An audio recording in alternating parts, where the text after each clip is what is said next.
Bueno, una vez obtenida la fórmula para la suma de los n primeros términos de una progresión geométrica, vamos a aplicarla a un caso concreto.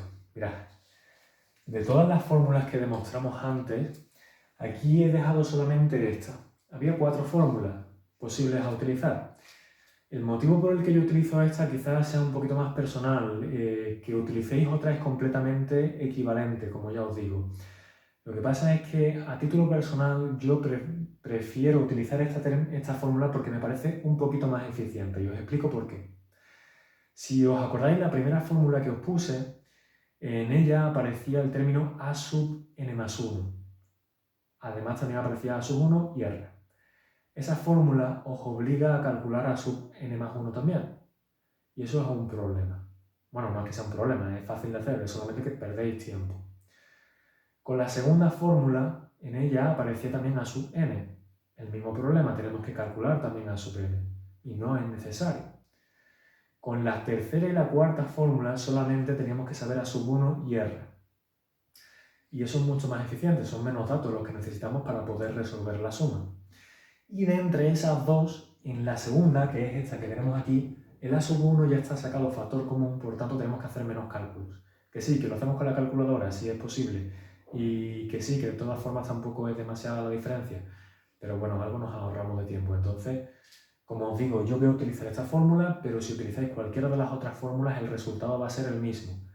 Es más, es posible que en determinados casos, muy particulares, muy concretos, quizá os resulte más cómodo utilizar alguna de las otras fórmulas en lugar de esta.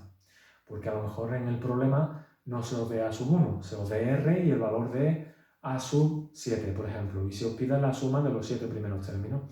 Entonces en ese caso vais a tener que pasar por a sub 1 de todas maneras y el a sub n ya lo tenéis, que es a sub 7. O que se os pida la suma de los primeros 6 términos y sepáis a sub 7. Entonces, ya que sabéis el a sub n más 1, utilizáis la primera fórmula y ya está, algo os ahorraréis. Que no, en cualquier caso, utilizando esta fórmula o utilizando las demás, os van a llevar al mismo resultado, si lo aplicáis bien. Bueno, a lo que vamos. Vamos a tratar de aplicar esta fórmula a un caso concreto, y es esta sucesión de aquí, por ejemplo.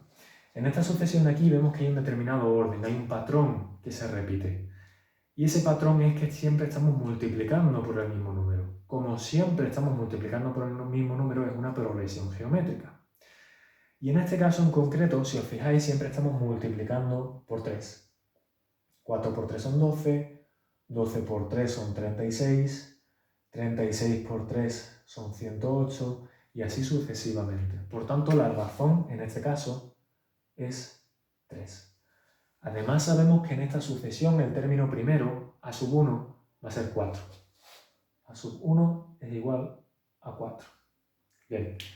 ¿Qué pasa si a mí me preguntan cuánto vale la suma de los, por ejemplo, 8 primeros términos? Bueno, pues si me preguntan eso, yo sé que automáticamente voy a tener que coger esta fórmula, pero sustituyendo n por 8.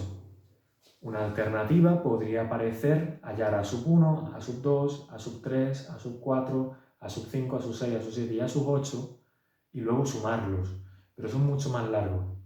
Es más, imaginaos que no os pidieran la suma de los 8 primeros términos, sino la suma de los primeros 800 términos. Entonces, evidentemente, ese método estaría completamente descartado. Solamente nos quedaría la alternativa de la suma, ¿vale? Y es la que vamos a utilizar aquí. Si nos piden la suma de los 8 primeros términos, entonces empezamos a rellenar esta fórmula, pero sustituyendo por los valores que conocemos. A sub 1 es 4, por tanto, 4 ponemos la raya de fracción, r elevado a n. R sabemos que es 3, y como nos están pidiendo la suma de los 8 primeros términos, sustituimos n por 8. Entonces, en vez de elevar a n, elevamos a 8. Menos 1 partido por r menos 1. Como r es 3, pues 3 menos 1. Bueno, pues en este punto, si alguien tiene ganas, podría ponerse a simplificar. Sabemos que 3 menos 1 es 2 y 4 entre 2 son 2, pero bueno, esto es irrelevante. Eso ya depende de si tenemos calculadora o si no. Evidentemente, si tuviéramos que resolver algo como 3 elevado a 8, probablemente vamos a tener en la calculadora. Y si tenemos 3 elevado a 800, pues por supuesto que tendremos la calculadora.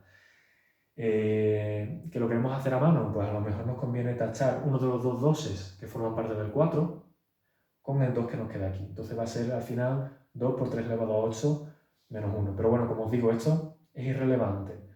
La cuestión es que sepamos rellenar la fórmula hasta aquí.